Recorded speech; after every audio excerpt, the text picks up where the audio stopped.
감사합니다. 이 시간 우리 하나님 말씀 봉독해 오는 시간 갖겠습니다. 오늘 우리 허락하실 하나님 말씀은 여호수아서 4장 1절에서 8절 말씀입니다. 우리 다 같이 일어나셔서 하나님의 말씀을 믿음으로 받겠습니다. 그 모든 백성이 요단을 건너가기를 마침에 여호와께서 여호수아에게 말씀하여 이르시되 백성의 각 지파에 한 사람씩 12사람을 택하고 그들에게 명령하여 이르기를 요단 가운데 제사장들이 발이 굳게 선 그곳에서 돌 12를 택하여 그것을 가져다가 오늘 밤 너희가 유숙할 그곳에 두게 하라 하시니라.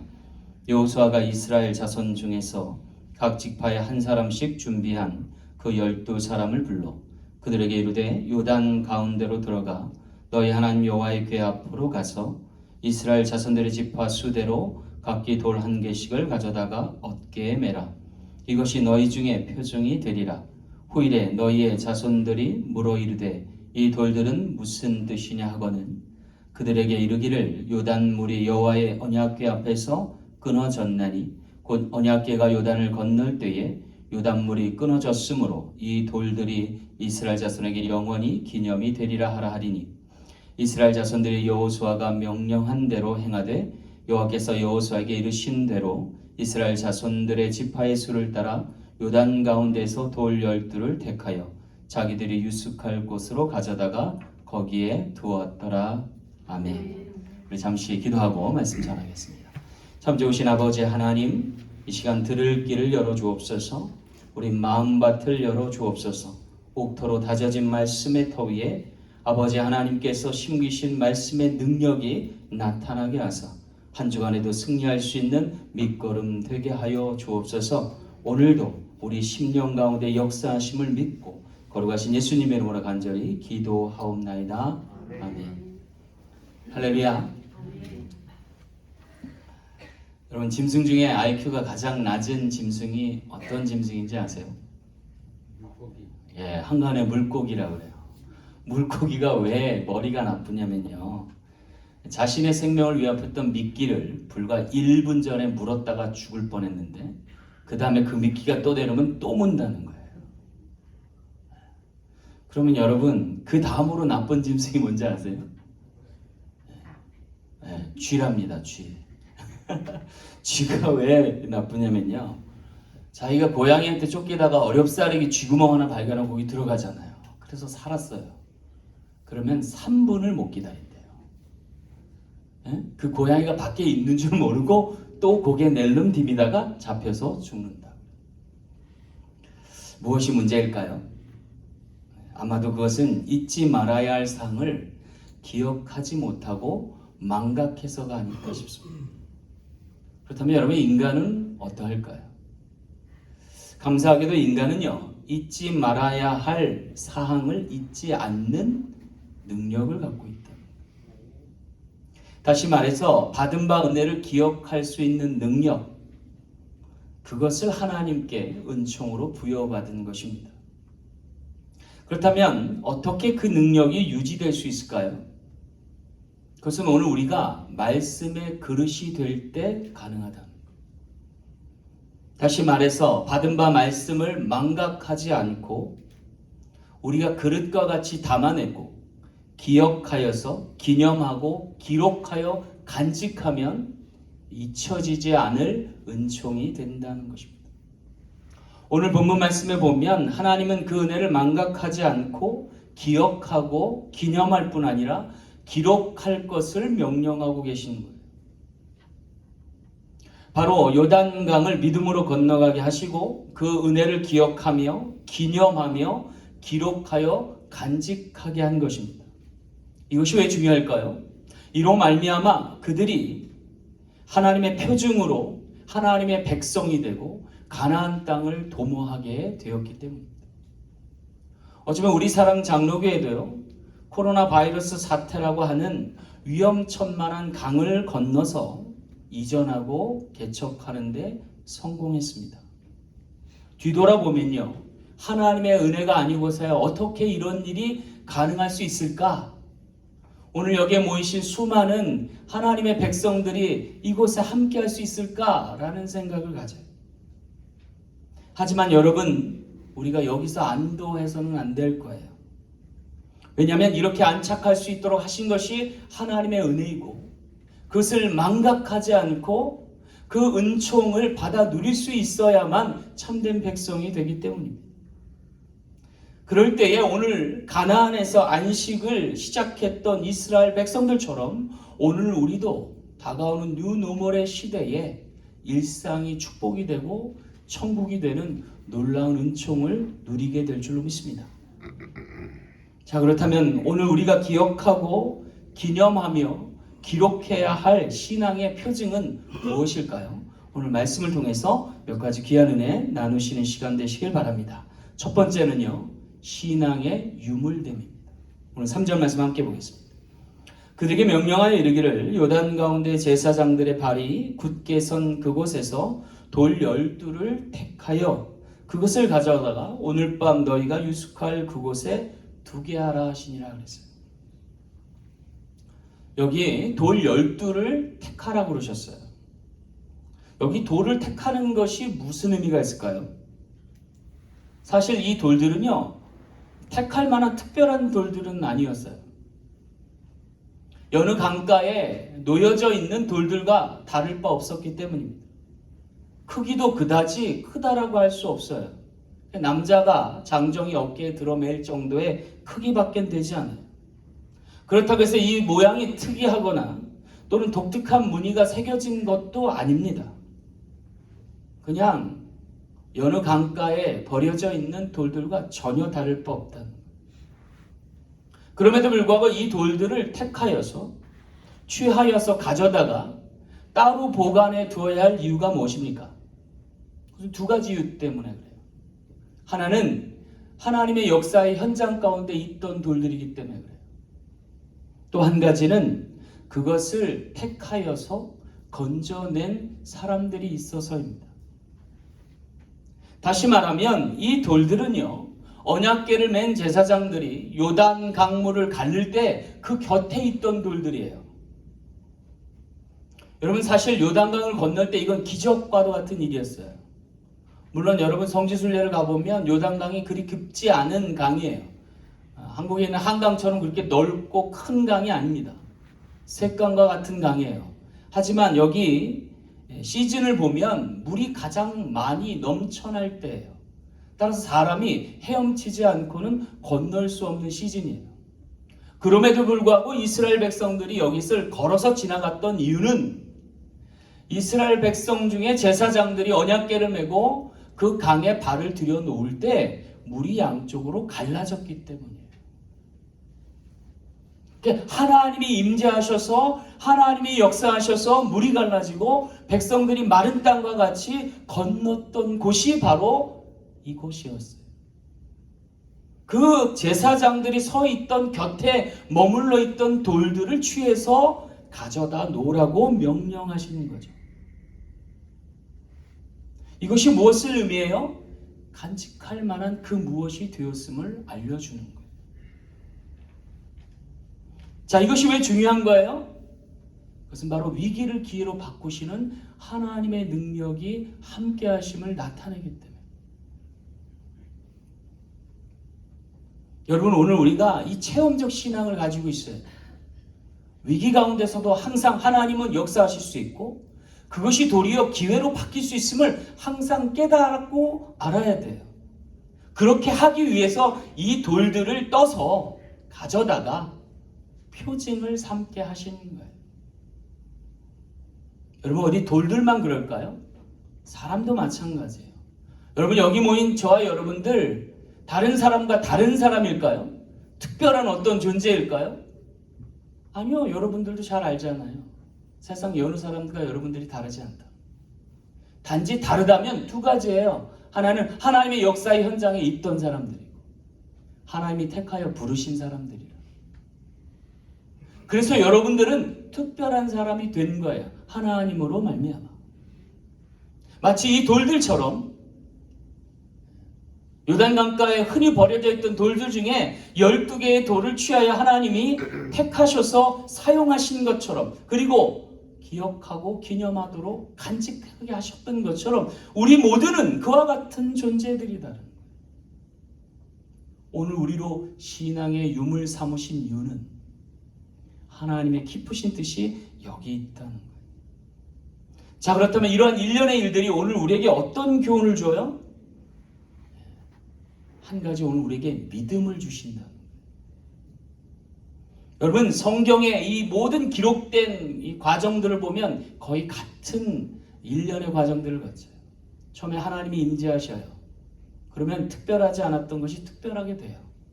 그러면 그 중에 것들을 취하여서 기념하게 하고 간직하게 해요. 그리고 그와 같은 일들의 일련의 일들을 기록하게 해요. 그것들이 모아진 것이 성경이에요. 그럼 성경을 왜 이와 같은 것들을 모아두시느냐? 그것은 오늘로 이것을 읽고 이와 같이 살아내면 또 다른 믿음이 생기는 거예요. 누구에 대한 믿음이에요? 하나님에 대한 믿음이에요. 자, 이것들이 계속해서 증폭되게 하시는 거예요. 그 대표적인 게 뭐예요? 바로 이 언약궤예요. 사실 요단강이 갈라지는데 어떤 믿음이 작용했어요? 언약궤를 맨 제사장들의 믿음이 이 일들을 이뤄내는 거예요. 그러면 여러분, 언약궤 속에는 뭐가 있어요? 그 옛날 광야 시대에 하나님께서 임재하셨던 상징물들이 들어있어요. 그래서 모세가 하나님으로부터 십계명 토판을 받을 때 그 토판을 언약궤에 담아놨어요. 하늘에서 만나가 내릴 때에 그 만나의 항아리를 담아서 놓았어요. 아론의 쌍난 지팡이도 그와 같이 넣어두게 하셨어요. 여러분, 아론의 쌍난 지팡이는 여느 지팡이와 달았을까요? 아니에요. 하나님이 임재하셨기 때문에 달라진 거죠. 만나도 십계명 토판도 다 마찬가지죠. 하나님의 임재하심과 역사하심이 특별하기에 특별한 것이 되었고, 그것이 언약궤에 담겨져 있으니까 사람들에게 믿음과 용기를 내게 하신 거죠. 제사장들이 빠져 죽을지도 모를 그 강을 믿음으로 건너게 하셨고, 그 요단강에 서 있자 거기에서부터 물이 갈라져서 건너게 하셨죠. 근데 여기서 멈추지 않고 거기에 준하여 있던 돌들을 채취하게 하셨어요. 그것으로 이스라엘 백성들이 유숙할 곳에 놓아놓게 하시고 거기서부터 가나안 땅을 도모하게 하셨다라고 하는 거예요. 여러분, 오늘 우리에게 간직할 만한 신앙의 체험이 있으세요? 그러면 여러분, 그것을 잘 간직하세요. 내 믿음과 신앙이 흔들릴 때마다, 위기가 찾아올 때마다 그것이 여러분을 지탱하게 하고 믿음과 용기를 더욱 내서 더 큰 역사를 이룰 수 있게 하신다는 거예요. 여러분, 여기 이 돌은요, 그냥 돌이 아니에요. 12지파의 믿음을 상징하는 12개의 돌이 된 거예요. 근데 이 돌도 따지고 보면요, 하나님께서 미리부터 예언하신 은총 가운데 있었음을 보게 돼요. 여러분, 야곱이요, 처음에 이스라엘로 불려지기 이전에 그가 간사한 형을 속이는 자였다가 집에서 쫓겨나죠. 바다나마로 가다가 유숙할 곳을 찾다가 들판에서 자게 되는데, 부모님도 안 계시고 같은 친구들도 없고 홀로 외롭게 그 밤을 지새우는데, 하나님께서 천사들의 환상 가운데 사닥다리를 내려주시죠. 내 집에만 있던 하나님, 내 아버지와 어머니의 하나님이 나의 하나님 되심을 알고 그가 깨달음을 받고 자신이 베고 잤던 돌베개를 세워서 거기다가 기념을 삼고, 이제 하나님께서 나로 온전히 함께 하시면 내가 정든 땅을 떠났다가 다시 돌아올 때에 이곳에 하나님의 전을, 제단을 수축하겠습니다 약속하고 그가 다시금 길을 떠나죠. 돌 하나가 뭘까? 돌 하나 세워놓는 게 무슨 내 삶에 의미가 있을까? 라는 생각을 가질 수 있을 법한데도 야곱은 그것을 기념하고 간직하며 살았어요. 그래서 홀로 이방 땅에 버려진 존재로 살지 않고 하나님의 백성과 신민으로 거듭나서 살았다는 거예요. 20년이 지나니까 하나님 축복하셔서 금이 환영하게 되고, 그 가운데서 그가 이 베델을 기억해내서 거기서 하나님과의 약속을 지켜냈던 것을 보게 되는 거죠. 그 땅 가나안 땅을 이제는 그의 후손인 야곱의 12 족속들의 지파들로 하여금 이 돌을 채취하여서 다시금 가나안 온 전역을 찾아 유비되게 하신다. 야곱의 돌 하나가 이스라엘 족속의 12돌이 되고 이스라엘 온 족속을 가나안 땅을 도목케 하는 놀라운 상징으로 자리하겠다. 사랑하는 성도 여러분, 오늘 우리도 이것을 기억해야 돼요. 처음에 저희가 이전하여 개척할 때 여기 한 12분 계셨던 것 같아요. 거기에 코로나 바이러스 사태가 덮쳤죠. 그분들이 다 흩어질 줄 알았어요. 그런데 다 남아 계시고 굳건한 기둥같이 서 계시니까 오늘 지금 한 30-40명 모이기 시작했어요. 아마 머지않아 여기 꽉 하나님의 백성들로 가득 찰 줄로 믿습니다. 이와 같은 놀라운 역사는요, 오늘 우리가 신앙을 믿음으로 간직하고 잊지 않고 기념하고 또한 그것을 통해서 믿음의 교두보를 세워갈 때 하나님의 역사하실 일이라. 우리 사랑 장로교회가 그와 같은 신앙의 유물로 승승장구할 수 있는 귀한 재단 되길 간절히 소망합니다. 자, 두 번째로 우리의 신앙의 표징은 곧 신앙의 유산입니다. 오늘 5절 말씀 함께 보겠습니다. 그들에게 이르되 요단 가운데로 들어가 너희 하나님 여호와의 궤 앞으로 가서 이스라엘 자손들의 지파수대로 각기 돌 한 개씩을 가져다가 어깨에 매라 그랬어요. 여기 12개의 돌이 어떻게 옮겨지게 되었는가를 상세한 모습으로 소개하고 있어요.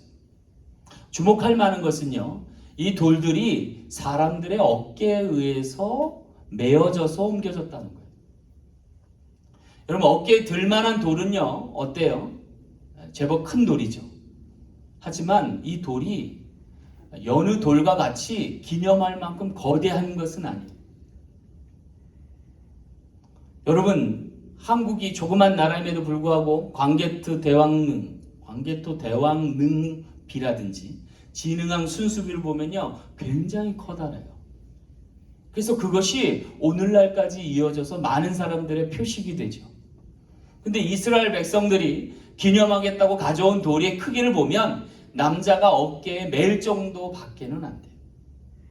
물론 남자 여러 명이서 어깨에 걸쳐 맸으면 좀 더 커질 수는 있겠지만 그것이 여느 대왕릉비와 같은 역사적 유신 산물이 될 가능성은 없어 보입니다.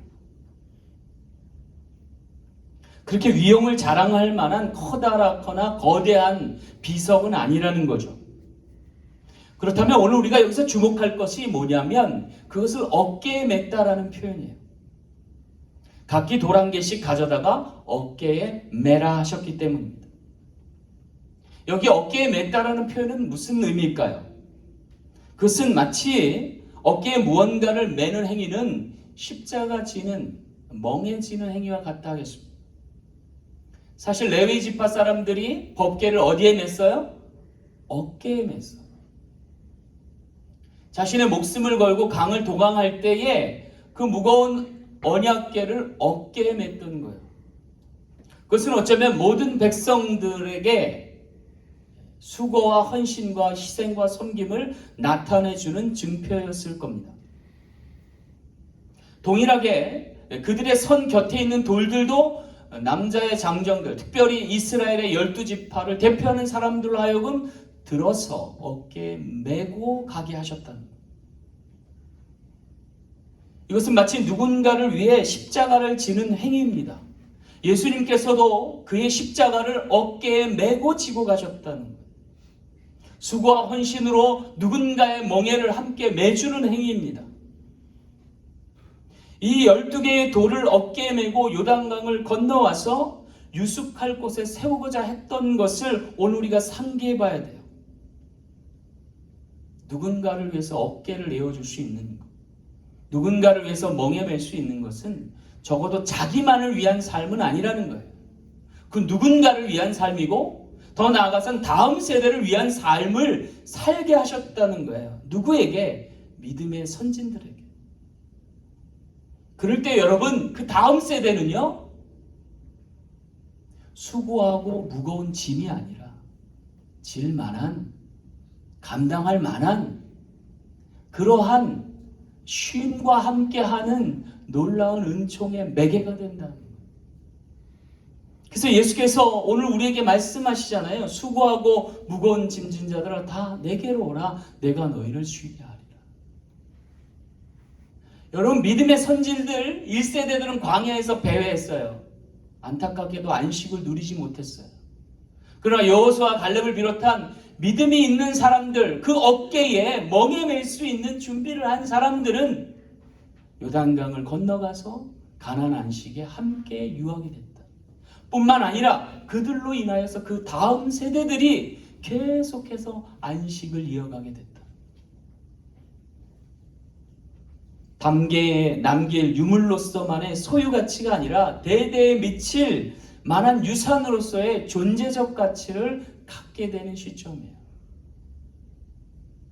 여러분, 오늘 우리에게도 그와 같이 어깨에 맬 만한 믿음이 있기를 간절히 소망합니다. 여러분, 왜 우리가 이렇게 어깨에 이런 무거운 것들을 메고 가야 할까요? 여러분, 그래야 우리의 살날이 장구해지는 거예요. 뿐만 아니라 우리 다음 세대까지도 그 안식을 이어받게 됩니다. 여러분, 이거는요 신앙뿐만이 아니에요. 세상에서도 마찬가지예요. 여러분, 요새 한국 기업들이 잘 나가죠. 특별히 여러분 잘 알고 있는 현대나 삼성이나 LG는요 지금 세계를 누비고 있어요. 근데 여러분, 그 믿음의 선대들을 보세요. 고 정주영 회장이나 이병철 회장이나 구본무 회장 같은 사람들은요 다 어깨에 무언가를 매기를 주저하지 않았던 사람들. 뿐만 아니라 그것을 통해서 자신의 자녀들에게, 다음 세대들에게 본을 보인 사람들.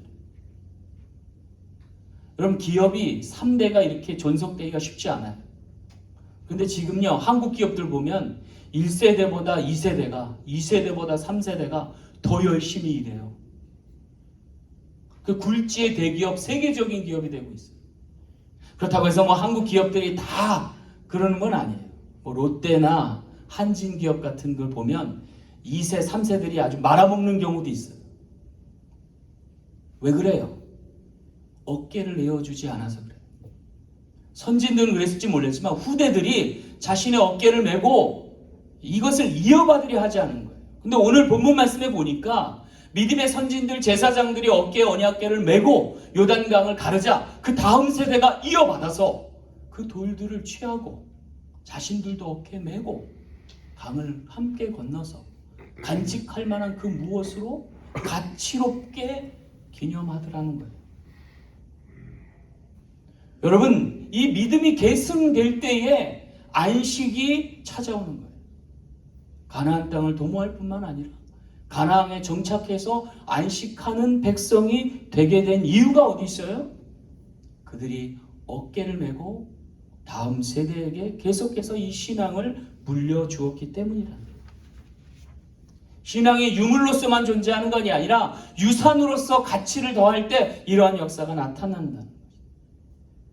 그럴 때에 그 시간이 장구하게 흐르게 됩니다. 여러분, 신앙의 이 유산이 왜 중요해요? 그래야 오늘 우리가 영생할 수 있기 때문에 그런 거예요. 거기에는 희생과 섬김이, 내 어깨를 내어드림이 있지 않으면 불가하다는 거예요. 교회도 마찬가지라는 생각이 들어요.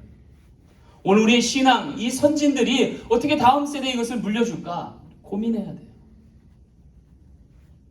여러분, 지금 코로나 바이러스 전국은 굉장히 위급한 사태입니다. 여기 여러분 보세요. 지금 코로나 이전에 분들이 다 모였어요. 거기에 새로운 분들까지 더하셨어요. 그런데 한 가지 안타까운 게 있어요. 우리 애들이 없어졌어요. 한 10여 명이 있던 아이들이 없어졌어요. 코로나 때문에 아직 백신을 맞지 못해서 나오지 못하고 있어요. 근데 이 공백기가 길어지면 저 아이들에게 신앙이 전수될 수 있을까? 다음 세대로 이어질 수 있을까? 고민이 많아요. 뿐만 아니라 오늘 이민교회 우리가 살림을 꾸려가지만 쉽지 않아요. 아마 여러분들 신앙 지키기도 어려울 거예요. 근데 우리 자녀들을 위해서 무언가 우리가 희생하지 않으면 우리가 섬기지 않으면 신앙의 맥이 여러분 안에서 끊어질 수 있어요. 오늘 우리가 또다시 어깨에 뭔가 짐을 져야 될지 몰라요. 하지만 그것을 마다하거나 주저하지 마시기 바랍니다. 우리 다음 세대까지 그것이 유업으로 이어질 수 있을 만큼 오늘 우리가 신앙에 힘을 낼 때에 하나님께서 그 가운데 역사하실 줄 믿습니다. 우리 다음 세대도 이전에 가득할 수 있는 축복된 우리 사랑 장로교 되시길 간절히 축원합니다. 마지막 신앙, 세 번째 신앙의 표징은 신앙의 유업입니다. 오늘 8절 말씀 함께 보겠습니다. 이스라엘 자손들이 여호수아가 명령한 대로 행하되 여호와께서 여호수아에게 이르신 대로 이스라엘 자손들의 지파의 수를 따라 요단 가운데서 돌 12를 택하여 그랬어요. 여기 끝으로 주목할 말씀은요, 여호와께서 이스라엘 자손들의 지파의 수에 따라 12돌을 택하라 하시는 거예요. 근데 여러분, 여기 엄밀히 말하면요, 요단강을 건너갔던 지파의 수가 12지파가 안 돼요. 성경을 자세히 보면 9개 반, 9.5 지파밖에는 안 넘어갔어요. 그런데 왜 하나님께서는 12돌을 취하여서 기념하라 하신 걸까요? 여기 놀랍게도요, 요단강을 동편에서 서편으로 넘어갔는데 요단강 동편의 2개 반 지파는 이미 땅을 차지했어요. 요단강을 기준으로 해서 그 동편 쪽에 르우벤 지파와 갓 지파 그리고 므낫세의 절반 지파가 땅을 차지한 거죠. 그리고 나머지 9개 반 지파만 요단강을 건너간 거예요. 그럼에도 불구하고 12개의 돌을 취하라고 말한 의미는 이 동편에 있던 2개 반 지파의 군사들은 함께 넘어가게 했다는 거예요. 왜냐하면 그들이 땅을 취할 때 모세와 언약하기를 가나안 땅을 도모할 때 우리가 다른 지파들을 돕겠습니다 라고 하는 언약을 체결하는 거예요. 그리고 그 약속을 끝까지 지키기 위해서 9개 반 지파와 함께 4만 명이 넘는 군사들이 함께 도모합니다. 그래서 여호수아는요, 돌을 취하되 9개 반만을 취하지 않고 12개를 다 취합니다. 그리고 나서 12지파를 존속해 할 수 있는 상징으로 삼습니다. 여러분, 여기 놀라운 거예요. 왜냐하면요, 이 이스라엘 백성 2개 반 지파가 이 언약을 지켰기 때문에 그래요. 여러분, 이거 쉬운 일 아닙니다. 처음에 마음 가졌던 거하고요, 상황이 바뀌면 언제든지 돌아설 수 있는 게 인간의 마음이에요. 그렇잖아요. 거기에다가 4만 명이 넘는 병력을 가나안의 7 족속들 안악자손과 같이 거대한 그들 앞에 메뚜기같이 여겨질 그 적들이 뻔히 살아있는 현장에 그 죽음의 전쟁터에 이미 땅을 차지했음에도 불구하고 약속을 지키러 간다? 이거 쉬운 일 아닙니다. 왜 그들이 넘어가게 된 걸까요? 여러분, 여기에 중요한 포인트가 있어요. 사실 그들이 요단강을 도모한 나머지 9개 반 지파는요, 그럴 만한 이유가 있어요. 왜냐하면 생존해야 할 국민들이 있고 새롭게 차지할 영토가 앞에 있기 때문에 건너가는 거죠. 하지만 이미 영토를 확보하고 생명의 안전을 존속받은 2개 반 지파는 사실 넘어갈 이유가 없는 거죠. 그리고 군사를 보낼 이유는 더더욱 없는 거죠. 그럼에도 불구하고 하나님과의 약속이니까, 하나님의 주권을 인정하니까 거기에 언약을 따라가는 이 놀라운 은총은 하나님이 기뻐 받으실 만한 일이라는 거예요. 이것이 왜 중요하냐? 이렇게 될 때에 하나님의 나라가 되는 거예요. 여러분, 나라가 나라 되기 위해서는 3가지 조건이 필요해요. 하나는 국민이 있어야 돼요. 2번째는 영토가 있어야 돼요. 3번째는 주권이 있어야 돼요. 그런데 놀랍게도 이 주권은 하나님께 있음을 이스라엘 12족속들은 다 인정한 거예요. 그럼 대한민국 헌법 1조에는 모든 권력은 어디로부터 온다고요? 국민으로부터 온다고 하잖아요. 이것도 굉장히 중요한 깨달음이에요. 근데 이스라엘 백성들은 모든 권력이 어디로부터 온다고요? 하나님께로부터. 그 하나님께서 건너가라 하셨으니까 그 백성들과 그 군사들을 보내게 하신 거예요. 그리고 그것을 믿음으로 지켜내게 하신 거예요. 그래서 이스라엘 나라가 하나님 나라가 된 거예요. 이것은요 굉장히 중요한 의미입니다. 왜냐하면요 이와 같은 묵시가 살아있을 때, 이와 같은 비전이 여전할 때에 그 나라 백성은 망하지 않기 때문에 그래요. 잠언서 29장 18절 말씀에 보면 묵시가 없으면, 비전이 없으면 백성이 방자에 행하느냐, 율법을 지키는 자는 복이 있느니라 그랬어요. 말씀이 살아있는, 하나님의 주권에 온전히 순복하는, 그래서 내 모든 이권과 은택을 내려놓을 수 있는, 때로는 목숨도 바쳐서 지킬 수 있는 백성이 될 때에 하나님의 다스림이 유효한 거고, 거기에 하나님의 번영과 축복이 함께할 줄로 믿습니다. 여러분, 과연 자녀들에게 무엇을 남겨주겠어요? 재산을 남겨주면 잘하신 거예요.